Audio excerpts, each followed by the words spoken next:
मंडळी नमस्कार. आज मी रस्त्याने जाता जाता ह्या आई दिसल्या.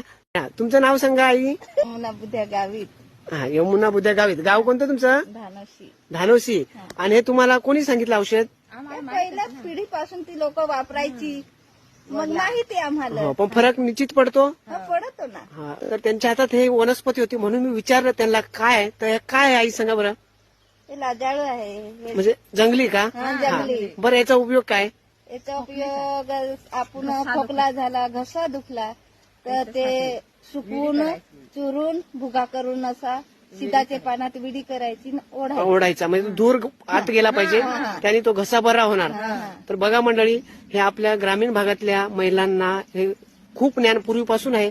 एवढं सुंदर माहिती देतात. बघा हे हे जंगली लाजाळू आहे. जर याची जर विडी केली सिधाच्या पानात, जर घसा दुखत असेल, तुला खोकला असेल, जर ओढलात तर नक्कीच बरा होईल. एवढा आयुर्वेदिक आणि रामबाण आहे. तर मंडळी बघा